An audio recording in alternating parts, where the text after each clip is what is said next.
चाचा चौधरी और म्यूजियम में चोरी। सारे देशों के राजदूत चाचा चौधरी के घर आ धमके। चाचा साहब, आप फ्रांस आने का मेरा निमंत्रण स्वीकार कीजिए। नहीं, पहले आप हमारे अरब मुल्क में आइए। आप पहले अफ्रीका की यात्रा कीजिए ना। ये सुनकर चाचा चौधरी बोले, देखो भाई, अभी अभी मैं अमेरिका की यात्रा से लौटा हूँ, काफी थक गया हूँ, थोड़ा आराम कर लूँ, फिर आगे की सोचूंगा। चाचा चौधरी को आराम करने देते हैं और हम चलते हैं शहर के सबसे बड़े म्यूजियम की तरफ, जहाँ बहुत पुरानी मूर्तियाँ रखी हैं। हर रोज देश विदेश से हजारों लोग इस बहुमूल्य मूर्ति को देखने आते हैं। ये मूर्ति किस जमाने में बनी होगी? ये सम्राट अशोक के जमाने की है। तब तो इसकी कीमत भी लाखों में होगी, करोड़ों में कहिए। इतनी पुरानी मूर्ति कोई दुनिया में है दूसरी। इस करोड़ों की मूर्ति की रखवाली के लिए पुलिस दिन रात पहरे पर रहती थी। रोज की तरह एक दिन चपड़ासी रामधन ने सवेरे सवेरे म्यूजियम का ताला खोला तो उसे पता न था कि रात को कोई घटना हो चुकी है। म्यूजियम के अंदर घुसते ही चपड़ासी रामधन चौंक गया। है, मूर्ति गायब?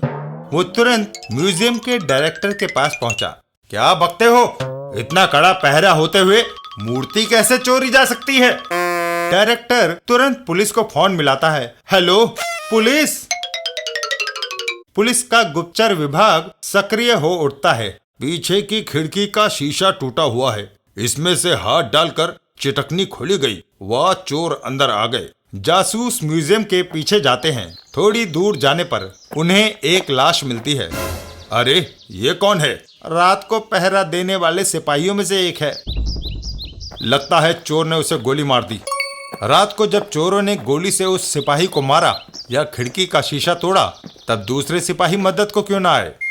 रात को म्यूजियम में 20 सिपाही तैनात होते हैं, पर सबका कहना है कि उन्हें कोई आवाज नहीं आई। यहाँ कारों के टायरों के निशान है। जिधर ये जाते हैं हम उधर उधर चलते हैं। चोर कार में मूर्ति ले गए होंगे। थोड़ी दूरी पर कार के निशान गायब हो जाते हैं। यह देखो, यहाँ आकर कार के निशान खत्म हो जाते हैं। वे आगे कई दूसरे निशान दिखाई दे रहे हैं। ऐसे तो सड़क पर तुम्हें कई बसों, ट्रकों और स्कूटरों के टायरों के निशान मिलेंगे। हमें उस कार के निशान देखने हैं जिसमें मूर्ति चोरी गई। वे निशान मूर्ति से लेकर यहाँ तक तो आते हैं, पर आगे गायब। तो फिर वो कार कहाँ गई? या तो उसे जमीन निकल गई अथवा हवा में उड़ गई। बड़ी पेचीदा समस्या है। मुझे इस मूर्ति के चोर बड़े होशियार लगते हैं, जिन्होंने हम सबको चक्कर में डाल दिया। अगर उन चोरों से कोई निपट सकता है और मूर्ति वापस ला सकता है तो वो सिर्फ एक ही आदमी है, और उसका नाम है चाचा चौधरी।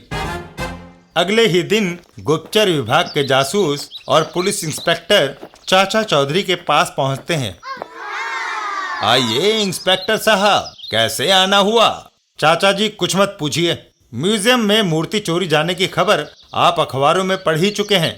हम वो केस सुलझाने में समर्थ नहीं। ये आप क्या कह रहे हैं? आप तो खुफिया विभाग के सबसे तेज जासूस हैं। कई खून व डकैतियों का पता लगा चुके हैं। ये ठीक है, पर इस बार चोर हमें चकमा दे गया है। समझ में नहीं आता कि चोरों की कार कुछ दूर जाकर अचानक कहाँ गायब हो गई। गोली चली और शीशा टूटा तो सिपाहियों तक आवाज क्यों नहीं गई? ये सुनकर चाचा चौधरी सोच में पड़ जाते हैं। मामला पेचीदा लगता है। चाचा चौधरी उनके साथ म्यूजियम की ओर चल देते हैं।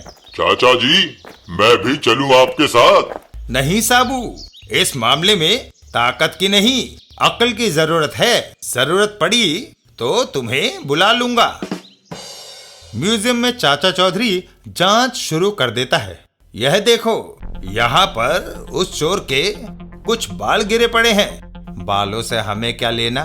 चाचा चौधरी बालों को जमीन पर से उठाते हैं। ये बाल लंबे और सुनहरी हैं। इससे पता चलता है कि चोर महिला है और विदेशी है।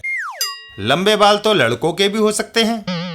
चाचा चौधरी जमीन पर बने निशानों की ओर इशारा करते हैं। ये देखो, उस चोर के पैरों के निशान, ये छोटे और नुकीले हैं। इससे फिर साबित होता है कि चोर महिला है। उसने सैंडल पहन रखी थी। खिड़की का बाहर से बायां शीशा टूटा है। चोर ने बायां हाथ डालकर चिटकनी खोली। इससे जाहिर होता है कि चोर लेफ्ट हैंडर है। चाचा चौधरी सबको लेकर म्यूजियम से बाहर की ओर चल देते हैं। आओ अब बिल्डिंग के पीछे चले।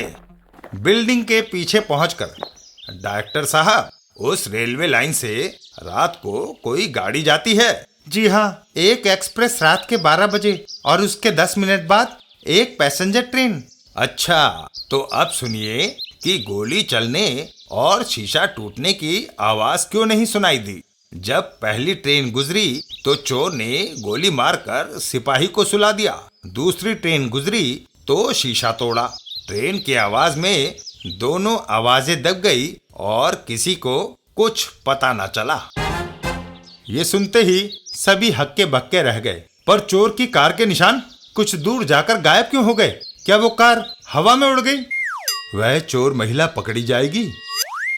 इन बातों का जवाब मेरे पास है, पर मैं चाहता हूँ कि आप खुद देखें कि चोर की कार कुछ दूर जाकर कहाँ गायब हो जाती है। उसके बाद हम चोर को पकड़कर आपके हवाले कर देंगे। चाचा चौधरी का दिमाग कंप्यूटर से भी तेज चलता है। चाचा चौधरी म्यूजियम के डायरेक्टर से बोले, डायरेक्टर साहब, आप 2 काम करें।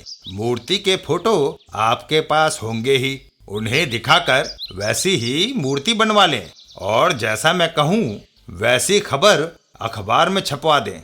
ये देश हित की बात है। संपादक आपको सहयोग देंगे। इतना कहकर चाचा चौधरी वापस अपने घर की ओर चल देते हैं। आप इतना करो, तब तक मैं साबू को सचेत करता हूँ। और अगली ही सुबह आज की ताजा खबर, म्यूजियम से चोरी गई मूर्ति नकली, असली मूर्ति म्यूजियम में सुरक्षित, डायरेक्टर का रहस्योद्घाटन। किटी डार्लिंग, ये क्या हो गया? डोंट वरी बॉस, इस बार आपको असली मूर्ति मिलेगी। उसी रात एक कार आकर म्यूजियम के पिछली तरफ रुकी। तभी वहां से पैसेंजर ट्रेन गुजरी। उस महिला ने टूटे हुए कांच से अंदर हाथ डालकर खिड़की की चिटकनी खोल ली। खिड़की का टूटा हुआ वही शीशा, इससे चिटकनी खोलने का मेरा काम आसान हो गया। म्यूजियम के अंदर हाँ, वो रही असली मूर्ति। उस महिला ने मूर्ति अपने हाथ में उठा ली। सचमुच कितनी आर्टिस्टिक है ये। आज यह करोड़ों की मूर्ति इंडिया में है, कल सुबह फ्रांस में होगा। किटी मूर्ति को कार में डालकर चल दी, लेकिन उसे पता नहीं था कि कोई उसके पीछे पीछे आ रहा है। कुछ किलोमीटर दूर सड़क पर एक ट्रक पहले से इंतजार में खड़ा था। उसका फट्टा नीचे गिरा और किटी की कार ट्रक के अंदर चली गई। किटी, इस बार तो कोई धोखा नहीं हुआ ना? बिल्कुल नहीं बॉस। ट्रक ने कार को अपने अंदर समा लिया और दरवाजा बंद करके बढ़ चला। पीछे चाचा चौधरी। तो ये वजह है कि मूर्ति चोरी करने वाली कार के टायरों के निशान यहाँ आकर गायब हो जाते हैं। मैंने साबू को आगे तैनात किया था, पता नहीं कहीं वो सो ही ना गया हो। लेकिन साबू सोया नहीं था। चाचा जी ने कहा था कि कोई गाड़ी आगे मत जाने देना। हैं? ये मैं क्या देख रहा हूँ? दैत्याकार आदमी। साबू ने ट्रक को अपने हाथों में उठा लिया। अर्र! ट्रक को उठाकर कहाँ ले जा रहे हो? Police station. तुम पर मूर्तियां चुराने का इल्जाम है।